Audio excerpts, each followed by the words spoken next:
start now. Even if I ask you, I ask Michelle, I ask anybody around me, if you had your life again, what would you change? I'd say I would have started property investing sooner.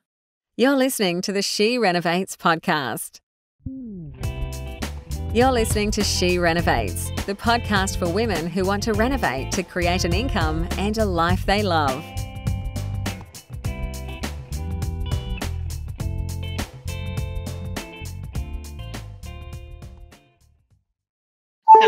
Hello, everyone. So we're back with another episode of She Renovates, and today I have a very special guest in Prue Muirhead. Now, I've got quite a lengthy intro to Prue, and I'm going to read it all out because some of it is absolutely hilarious.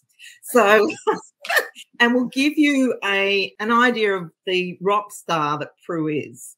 So she's a mother of two and Australian Property Investor of the Year winner. Prue proudly holds a significant profile within the media and property investment industry.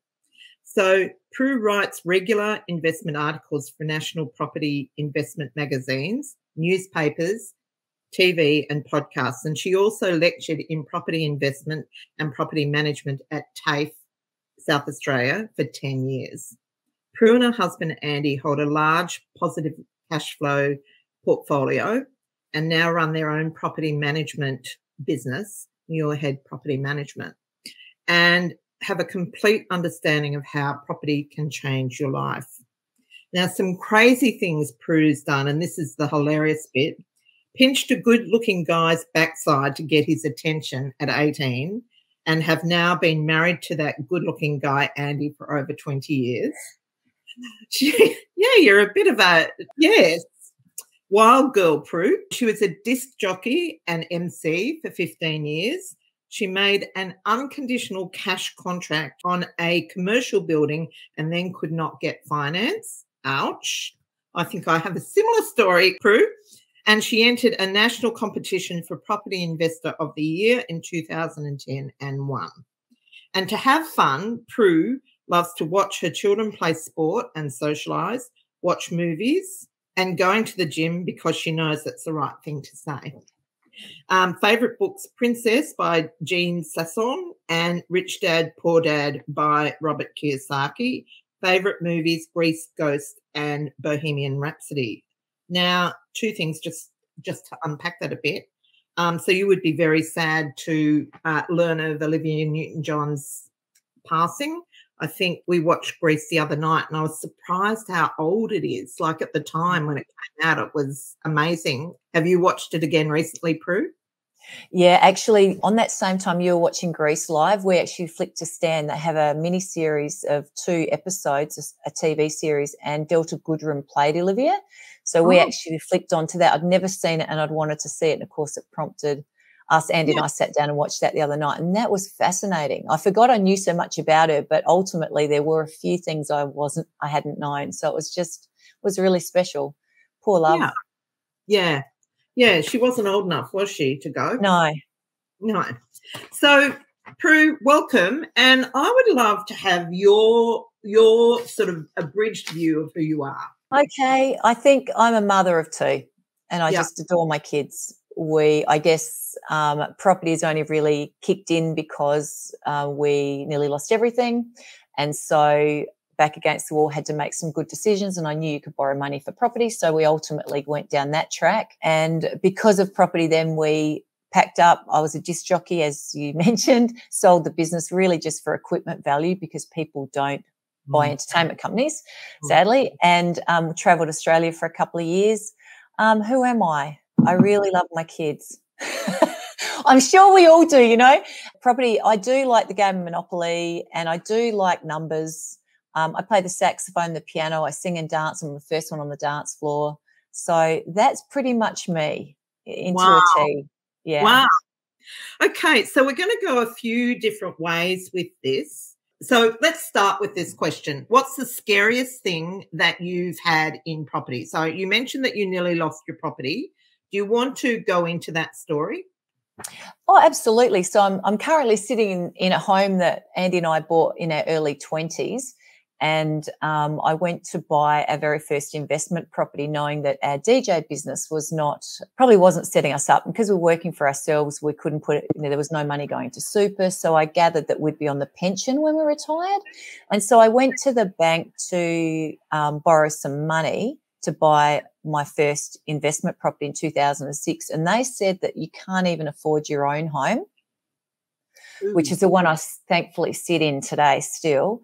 And they actually said to us that we had 30 days because they knew too much. Because obviously when we got the loan initially, I was a secretary and Andy, I think, was in the Air Force. And so that was easy. We had double income, no kids. At this stage, when I went in 2006, I had a 4 and a 6-year-old. So ultimately we were a little young family, and Andy was working the same business as me by then. And so they just said no. So they knew too much because I gave them our finances because it was one of the big four. And there was no way out except they said, you're going to have to sell up or move out and rent it. So we looked at moving into a caravan, and that was pretty much our decision because I knew not to let go our principal place of residence. The only thing we had of any kind of benefit was the house we were living in. So, and it's ironic how life works. And I think most things work if you listen for it. Radio was on, and there was this company called Resi Home Loans who were advertising, if you're having trouble getting money, call us. So I thought, yeah, having trouble getting money, let's call them. And so I called them, and they had something that was called a low doc loan, which basically is a self-certificate. I know you know what I'm talking about, but just for your listeners, a self-certified loan where you can sign a piece of paper to say, yes, I earn a lot more money than we did. So I signed a piece of paper to say I earned a lot more money than we did. And then they were good enough to give us equity out of this principal place of residence I sit in now. And they released, it was probably about $150,000. So I was able to start paying the loan from itself, from the basically taking the equity out to pay the repayments. And I decided to start buying properties. So the best part about properties, I'd read a few books, Jan Summers, Margaret Lomas, Robert Kiyosaki. So I was already sort of starting to think outside the box. And I'd heard about this thing called positive geared cash flow property. I knew we couldn't afford to have negative geared houses, which are houses that cost us money to hold. We needed to have positive geared properties that put money in our pocket at least neutrally. And so I started to buy houses that would at least pay for themselves immediately. And then 4 years later was when I won Property Investor of the Year with 14 properties. Wow. So it happened really quickly. I look back now and it looks like it happened really quickly, but it was honestly just because back was against the wall and I needed to make some clever decisions. Wow, that's yeah, I know. And then that's catapulted me into teaching at TAFE SA in property investing and property management, and teaching people how to self-manage their houses and how to look out for a good property manager. And then from that's how the students were sort of saying, I'm sick of my property manager. Will you do it? And I'm going, no, I'm not interested in being a property manager. No. Because I was self-managing a 4 or 5 that we owned personally close to home. And but that's actually how I ended up starting it, just to help the students. Yeah. And that was 8 years ago. Yeah. That's amazing. And just before we go on, I'm noticing we've got a high quality audience here today. So Michelle's come in and said, we love your family first. It's definitely very aligned with our values. And also we've got Jane Isles Bennett from Brisbane on saying hi. So hi, Jane. Lovely to see you. So for anyone else that's watching, if you want to make a comment, we'd love to hear from you. Or if you've got a question to ask Prue, if you just provide StreamYard with permission to show your name, it's always much nicer if we can talk, to a person rather than hey you. But yeah, so that's a really awesome story. So, and it answers the question around what, how you got started in your current business. So I guess the question that comes to mind, and I'm sorry, this is an out of the blue one, is no, it's fine. Do what you did to do, you and your partner or your husband, Andy, would have to have been very aligned in your, what you're trying to achieve. Is that something that you did together, or is it that your department and he does something else? Yeah, so Andy's always been amazing support. So I think he's just always trusted me. My parents are real estate agents, so yes, I had a little bit more of that alignment. Yeah. And so I knew I probably started at a different level than someone that doesn't have real estate parents. They certainly didn't help me. In fact, I remember my mum, when I went to buy a couple of semis out north of Adelaide, she said, "What on earth are you buying there for?" So, I mean, if I listened to them all the time, and my dad would have never gone into the debt that we have, or I did. But ultimately it's just a new world. I think I just had to tread our own path. Dear Andy's been the most amazing husband. I remember once I just sort of used to say, "Could you just sign here?" And he said, "What have you done now?" I said, "I've just bought a little block of units." Yeah.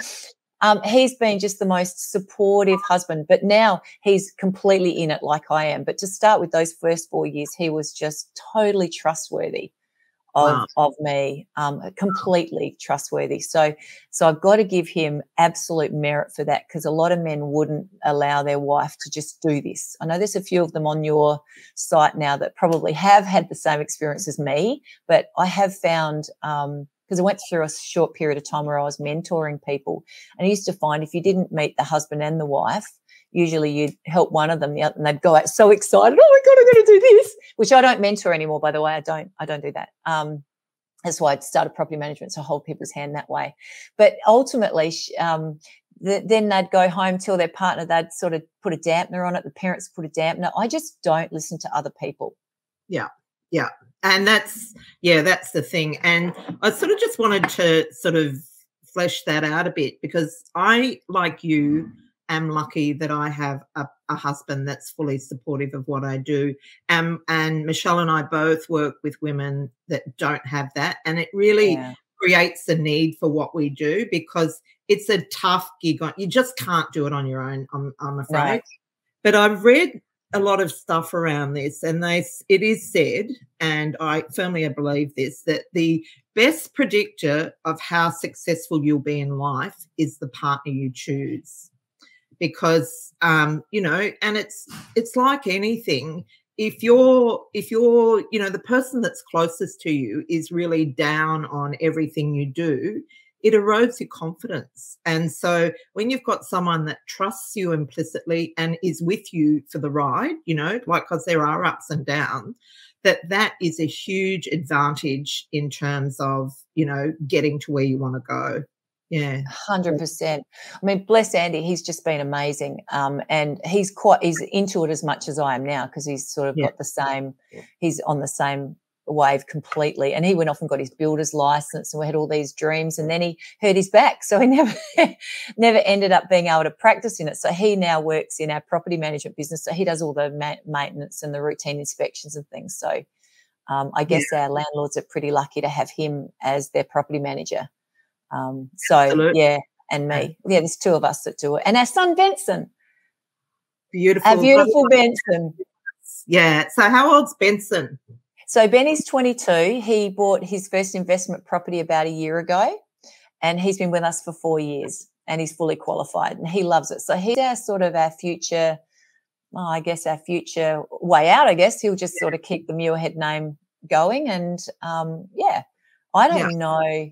It's funny though. I'm sort of somebody that I'm really into this. No matter what I do, I'm going to be property orientated till the day I die. I just love, I go out and appraise houses, and I go, "Oh my God, I love what you've done." I'm like, that's a great idea. "Oh, have you thought about this?" I just love it. And I know people would say that, and they try and mean it. I actually mean it. Yeah. I really mean it. I just love seeing what people have done. And I said, "Wow, that would have given you at least 40,000 equity. Put a door up there and make another 20 grand. This sort of stuff is just me. And because, of course, I also taught at TAFE property renovations as well. So, and that's how I was able to create positive geared properties by each property was for a different reason, and what I did and how I did it was for a different reason, because they're not all the same. They're not a cookie cutter for me. Yeah. They're all completely different, but it's been really fun ride. Yeah. Really, really enjoy it. Yeah. So can we just go back to your mentoring? And I just wanted to explore that a bit in terms of women that don't have don't have that support, did you find that a mentor was sufficient for them to be able to get going? Or I found that when I was mentoring, which was only a short time, so I sold, we sold the entertainment business because Andy joined me in that. So I started off as a DJ and it just got a bit big. So Andy left the police force and joined me. And that's obviously when our numbers went right down and the bank wouldn't let us borrow money for the first investment property. And so as far as when I won Property Investor of the Year, then we travelled Australia for 2 years in a caravan. But because I won Property Investor of the Year, I had people, because it was Australian achievement, so to speak. And so I was contacted by people all around Australia. So when we were traveling around Australia, I was mentoring people and people were ringing in and getting my help and stuff. But what I found was I was very frustrated because although I've only got one way, you know, my way is not necessarily the right way for everyone. You know, there's plenty of ways to load a dishwasher, right? So there's plenty of ways to make money in property, and my way is one way. And so I'd meet one person one-on-one and they get really excited and then they wouldn't do anything with it.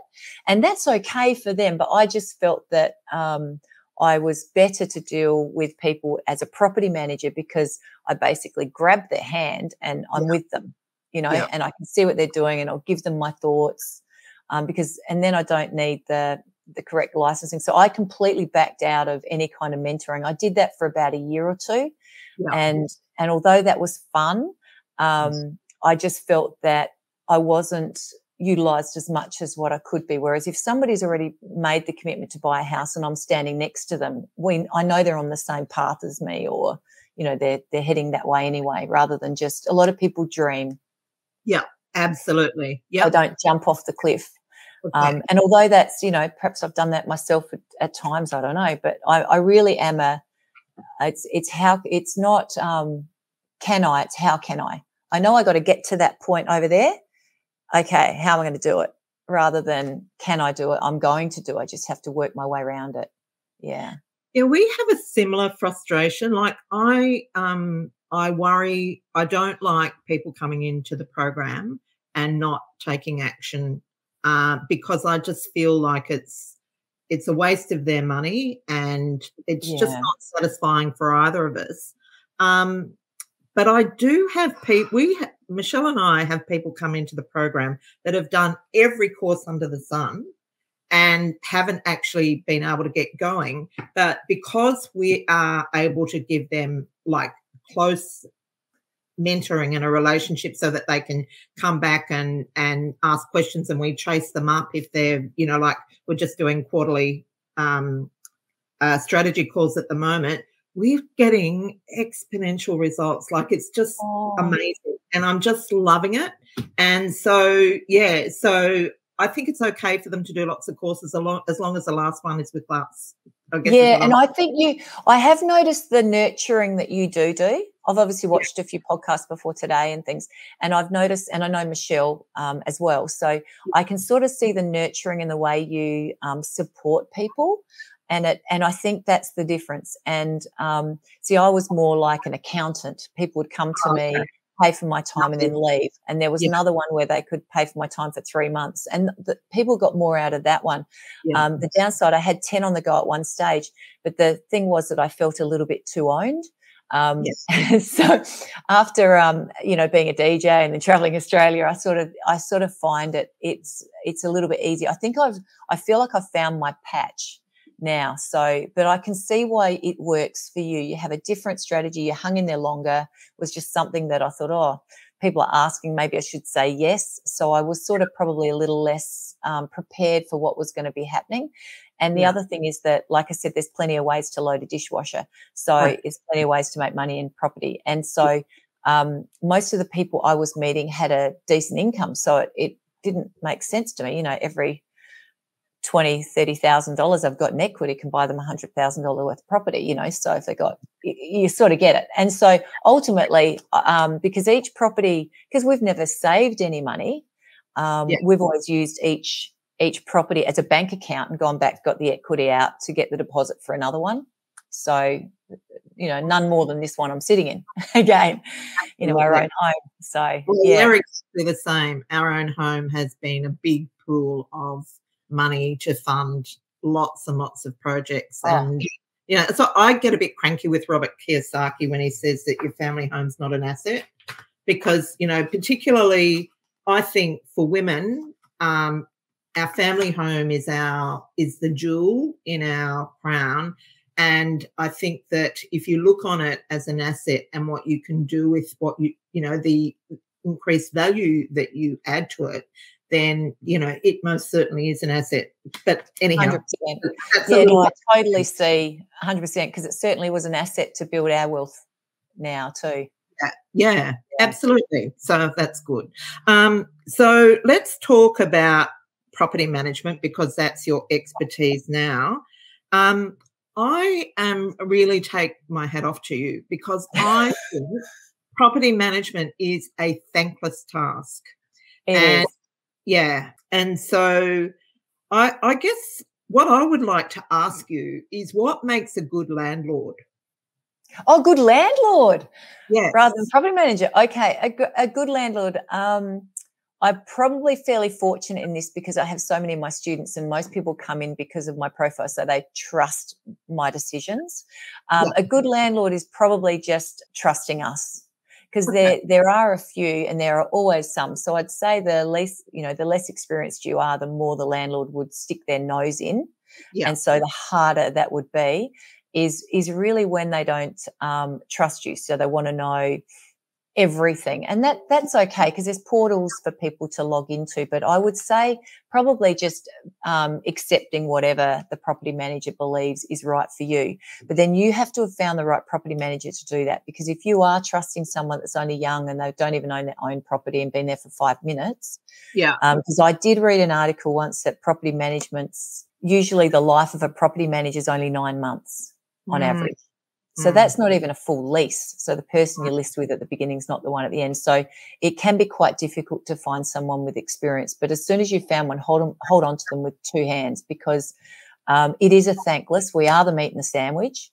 And more so with other people, when you're not the owner of the business, you are not only dealing between the landlord, the tenant, you've also got the boss telling you to take on more and more properties.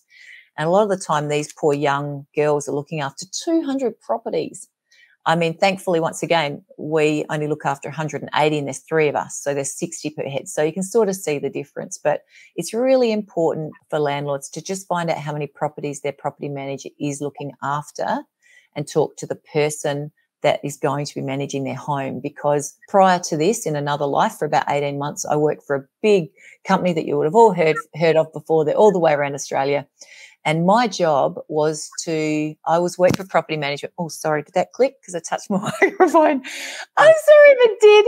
And so my job was to go into houses, appraise them. People say, oh, that girl knows what that Prue Muirhead, she knows what she's talking about. They list with me and then I flick to property management. And I had nothing more to do with them. So sadly, there is this salesperson at the front that is usually more mature, that knows a lot more. And quite often their job is not to manage your property, it is to flick. And I found that awkward because I felt that what I was hoping would happen wouldn't always happen. So that's really one of the reasons I pulled away. And then thought, let's just start it myself. I'll just look after 60 properties on my own. And then it got a bit bigger. Yeah. And I'm assuming that that's viable, because I've always wondered about how they stay viable. Because the margins are pretty low, aren't they? Well, they can be. South Australia, our rents are lower, so our average management fee is 8.8 in Adelaide. Okay, yeah. So 7.7 to 9.9 is very normal in South Australia. I know that in Victoria, because I've got properties in Victoria too, it's considerably lower. Yeah. And I think it's more like 5.5 to 7.7 maybe. I'm just having a guess at that, but each state is different and we're all under different legislation. Each state has different legislation. And so I'm fully aware that it's much easier on landlords in South Australia than it is in Victoria, because right now I'm having to put in air conditioners and all sorts into properties that we own in Victoria because the legislation's all changed over there and the ruling. And you don't even call people tenants anymore, you call them renters over there. And so generally it's awkward to compare state by state with the management fees because it is bound by what sort of price. You know, our median house rent was sort of about $400 while yours in Sydney was probably $8, you know, so you can see why it's all horses for courses. Yeah, exactly. So what tips can you give our students who are landlords on how to maximise their rental properties? Oh, I like this one. Because this is kind of like making positive geared properties. I love this one. So I wrote down a few things here, which is very simple. Allow pets. Yes. Now, 70% of the market have pets. Kids do more damage generally than pets, and I definitely would say pets because you get an extra $5 to $20 extra a week in rent because it's all about supply and demand. So if you've got a big, you know, you've got a house that's, you know, a lot of people want to live in, of course your rent's going to go up. So pets is one of those things that you really need to consider. Obviously paint and carpet, we all know about paint and carpet. That's a really good bang for your buck. And make sure that the property manager pushes the fact that it is freshly painted and new carpet, because if they just use their old script, which a lot of the lazy ones will, just make sure you read the script that they've done. It's really important that they put that forward, because who doesn't want to walk on carpet that no one else has, you know? And tenants are no different to us, you know, they're just lovely people. They're just probably the only difference between them and us, they haven't been able to find a deposit. That's really the only difference. The other thing is if you've got a swimming pool or something that's or near the beach, try and have your lease come up in summer. When the sun shines, you'll get more rent. A swimming pool is against you in winter. And every property manager will just put you on a 12-month lease. You do not have to have a 12-month lease. So all you'd need to do is, if I listed one today and it's, what are we, August, I'd probably put them on a 15-month lease, which takes them through to November. And the first time, just through to November, and then from then on, 12 months will always be November. You with me? So it's one time. Just do some thinking. Just do some thinking for your inexperienced property manager, or move to someone else. The other thing, and the best one, and this is a bit new to me, is solar panels. Now, unlike when you sell a house with solar panels, I've spoken to many agents. I don't sell properties, so we're not a sales agency. We just manage properties, because that's the value of property, in my opinion, is to buy and hold. Yeah. Capital growth. You don't even pay tax on capital growth unless you sell. So just don't sell. Don't pay tax. Use it as a bank account to buy the next. But solar panels are something that you will get extra rent for solar panels. Make sure your property manager puts it forward right at the front, because in South Australia, because I'm based in South Australia, but it would be very similar Australia-wide, solar panels will bring you between $20 and $40 extra a week's rent. Wow. And I know I'm putting solar panels on a couple of properties for our landlords right now, and it looks like they're going to come in at about $3,500. Now, you are going to get between $1,000 and $2,000 a year extra rent. So that's anything up to 50% returns on your money of your solar panels, which basically means after 2 years, your tenant has paid off the value of your solar panels. And from that point on, it's money in your pocket. Remember, awesome. If you are buying and selling, you won't get any extra money for selling your property with solar panels, apparently. I still beg to differ, but ultimately that's what I'm told by about 3 different agents. Yeah. But when you go to rent a house, you get extra rent. Once again, supply and demand. People want solar panels. Whether they're environmentally friendly is probably not the real reason. It's because they want to save some money. And because they want to save money, they're quite happy to pay a little bit more for it. So solar panels is a big one. I suspect that tenants are probably much more sensitive to living costs. And, so that's a brilliant tip, Prue. Oh, thanks, Bernadette. I know I've been doing it for a while, but I tell you, it's a massive difference. And see, that's the thing, and that's why it's so good to have someone with expertise, like we're talking about property management now, but in the area, because when you try and, you can think about something and think that's a good idea. like I do a lot in Airbnb, and it's been because I've had a lot of Airbnbs, I've got that lived experience. It's the lived experience that really helps you to clarify the decision. And I totally support you on the, like obviously solar panels would make no difference to the guest in Airbnb, but it make a big difference to the owner, because often Airbnbs are very power hungry. But the pet thing, like we have a property that's under our house, like a level of our house, and we have that on short-term rental, and we allow pets. And it meant that we were fully occupied all through COVID, you know, because as you say, everyone has a pet. Well, almost everyone, and anyone who doesn't have a pet obviously needs an attitude adjustment. But they're also a little bit more stable as a tenant too, because they will also have more trouble finding something else. And the other fact is that, you know, pets are stabilizing. I mean, I've got a pet. I think most people would be happy for me to live in their house with my husband and our 2 kids. So it is you are attracting someone that's a little bit more stable if they've got a pet. That's just my opinion. But my statistics are 70% of our tenants have pets. Right. Yeah. That's an excellent tip. Now, what piece of advice would you give to someone starting out in property investing? Start now. I think you'll find, even if I ask you, I ask Michelle, I ask anybody around me, what if you had your life again, what would you change? I'd say I would have started property investing sooner. Yeah. Now, I think that's the number one thing I absolutely will throw out there. The other one is that my strategy has always been, and I mentioned it before, to buy and hold. The capital growth, I don't know how much capital gains tax I'd be up for if I sold everything, but it would hurt. Yeah. So I'm much better to just buy and hold. I'm better to own those properties anyway. They're positive geared. So rather than flip, because of course stamp duties are once off, and I know it's expensive, but of course if you flip, you're going to pay stamp duty over and over again naturally. And but capital gains tax is only payable when you sell. So and you can always utilize that, including your future capital gains tax bill if you're going to sell, to buy more properties anyway. So I've never cross collateralized. Once again, plenty of ways to empty dishwasher, load a dishwasher. But as far as the properties, I've kept every property as its own loan, and then gone back to one. I bought a caravan out of one. That's when we travelled Australia for 2 years. I took some equity out of another one to spend over those 2 years. But I'm constantly grabbing equity to buy more property.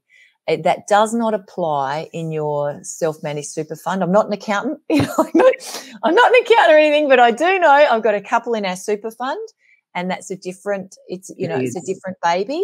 You can't necessarily do it there, but when you hit land tax issues or whatever, you can always consider your self-managed super fund as well. So we bought our first in a self-managed super fund, and we had less than 100,000 in there. So it is. And most accountants will tell me not to do that, and you perhaps shouldn't listen to what I just said then. I am a little bit of a calculated risk sort of person, but I just know property better than I know shares. And as far as shares are concerned, I can't borrow very much money to buy shares. I think when you're trying to build your wealth, you do it through property. Once you've got your wealth, perhaps you want to flip the shares, whatever, keep it in property, whatever. But while you're building, you can use the bank's money. That is the best way, in my opinion, especially if you can turn around and make it neutrally geared or positive geared, yes. Well, look, I'm just thinking tick, tick, tick. I totally like in my life, I have done a lot of flipping. And just recently I wrote something about why flipping is a bad idea.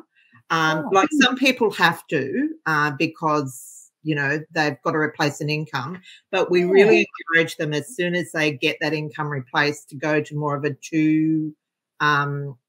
two-speed strategy, where they continue with the flipping on one side, and then on the other side be using the profit from that to go and buy long-term holds. So best of both worlds. Yes. But one of our Wonder Women sent me an email, and she calculated out how much wealth she would have if she never sold anything. And that's scary. It was an eye-watering amount. And I just said, I'm not willing to do that, because I know that it won't it won't be good for my for me. But anyhow, when you know better, you do better, and that's the thing that I like to fall back on. So then the other thing I want to just quickly spend a little bit of time on, I know we're running out of time, is around, like, I'm a great believer in the ripple effect in terms of, and you've articulated that that's been your experience too, that what you do as a family, the benefits filter out to, you know, as a person, filter out to your family and the people that you love.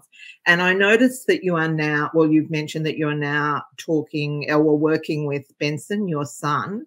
What has been your experience of the ripple effect? Because obviously you've been a very active and successful investor and business owner. So what has been your experience of the ripple effect? Yeah, well, it's interesting. So both my children own homes. So they're 24 and 22. So I think Casey bought hers at a young age. See, I was 19 when I bought my first and sold it when I was 24, and it was positive geared by about $165 away. All those things that it's that same thing like you do it once, you go, oh, it's the one thing that I would say I wish I still had was that very first house we bought in the southern suburbs. But or I bought it because I was 19. I didn't know any better. And I sold it because I didn't want to deal with the tenants. How weird is that? Now I'm a property manager. I think but I'm just a bit older and mature. As far as our children are concerned, our daughter's already got in 18 months $180,000 worth of capital growth. So she's ready to buy another one. And she just works, in SAPOL, for the police department. So our son is looking at doing the same. He just loves it. But as far as the ripple effect, I did not want Benson. I knew Benny would always follow. Benny's very similar to me. Our daughter's very similar to my husband. So Benny's really gentle and soft and business orientated and good with numbers.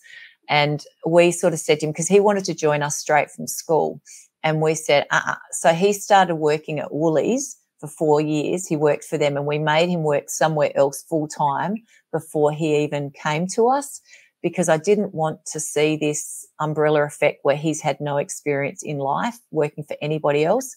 We tried to hook our daughter in after she'd worked 5 years in childcare, but she wouldn't have a bar. She said, I don't want to sit behind a desk. So she's now working for the police.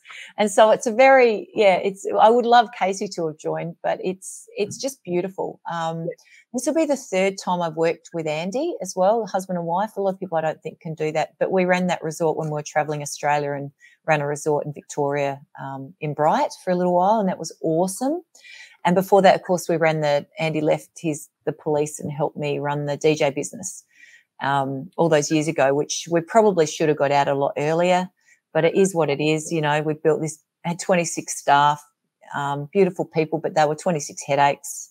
So that's why in this property management business, we vowed and declared we'd never take on staff, because it's just so many new dynamics that you'd have to deal with as soon as you've got people working for you. So we've kept a real lid on our business and not taken on anything outside of an area. Our fees are 1% higher than the average in Adelaide. So it sort of keeps only the people that really want us, get us. And then Andy, we save him about $1,000 a year. But we're just a little business. The way your listeners can find a good property manager, just try, if they can try and stick to a business that is property management only, they're more likely to be focused on. Because a lot of the property management businesses are run by sales department, and the sales are selling houses, and that's where the big money is. So that's where their directive is. And so you won't get the boss also. You'll usually just get somebody different. The other thing is to ask how many properties they manage as well. So the golden nugget here is if they can manage 100 or less per head, or for them personally, they've got a lot more time for you, because some owners will push their property managers to look after anything up to 200 properties. How on earth you can help people for 15 minutes a week of your time? Like, that's all you get, and that's what you're paying for. And so they're probably two crucial things. And just make sure that you meet the property manager, not the BDM, not the business development manager like I was. Now I'm the property manager as well. So it's very straightforward. They've got me, it's me. They're going to deal with me the whole time I'm looking after it. But out there are definitely quite a lot of little property management businesses, and they will always be your best. Absolutely. And we certainly find that. In fact, a little while ago, I had Penelope Valentine on the podcast, and Penelope runs a similar operation to you in Sydney. And same thing, quality service, and takes special care of her clients or landlords. And so I completely am on board with that. So Yeah. Sounds like we are kindred spirits. Yeah, it does. Sadly, if they do choose a bad property manager, it ends up costing them money, the landlord money. Absolutely. Because the wrong decisions are made, things are overlooked, and you as a landlord will always be the one that pays. Absolutely. Yeah. Yeah. Well, listen, Prue, thank you. You've been incredibly generous. And what I want to do is say, to ask you if someone listening to this would like to get in touch with you, what reason would that be to have their property managed? Would that be? Well, you can reach out to me. You can Google my name, or you can get to me through Facebook. I'm a pretty easy name to find. I'm very happy. I get regular long emails from random people just saying, "Oh, I read this in the article and I was reaching out to you because I'm a mum and I've got kids and I've got no money and I don't know where to start." I get those random sort of emails quite regularly, right. and it's okay. Yeah. It's okay. But yeah, if someone wants a really good property manager and you've got some properties in Adelaide, of course, love to hear from them. No problems. We do have to be a bit careful how many we can take. That's all, because we don't want any more staff. So I don't take everything, which is really bad, isn't it? But no, absolutely not. That's the sign of a quality service, because your properties are your product. Yeah. Yeah, so you need to. I think that's good, and I think it gives landlords something to strive for. Thank you. Yeah, and I just like I said, I just love watching people make money, and on that buying and keeping and capital gains tax and things, there are a handful of, because I was teaching in TAFE for so long in property investing. Of course, I dealt with a lot of big developers and all sorts of wonderful people with fantastic stories. And there's definitely been quite a few of them that would build 4, say, townhouses on a block, and they'll sell 2 off to hold the other 2. Yeah. And, so once again, it's horses for courses, and they've been very successful that way. And then they just keep 1 or 2 in that group and 1 or 2 in that group. And that's working for them too. So I'm not completely against. In fact, I sold one only 6 months ago, but it was in the wrong entity. I renovated, spent $16,000 on it to renovate it, and sold it for $160,000 more. So, I mean, you can't do that with your bank account. You can't, you can't do that through wages. Yeah, absolutely not. So, and your website? Oh, yeah, muirheadpropertymanagement.com.au. You'll find me. And all my email and contact phone numbers there. Thank you. Well, listen, I'm going to declare this episode complete. So Beautiful. Thank you, special guest. So, Mikey, you can flick off the switch. Thank you. Bye. If you want to meet up with a group of savvy renovating, I shouldn't say it's all women because it's not, savvy renovators, I'll say, come over and join She Renovates. It's completely free Facebook group, and it is growing at the rate of knots. We hit 1,000 members just recently, and now it seems to have picked up momentum. And so they are all savvy renovating women and men that are working their little hearts out to live a better life through renovating. Join if you're not already a member, and then ask, comment, and do whatever you would like to do in order to further your renovation journey. And that's it for me today, so I'll see you next week. This is the She Renovates podcast.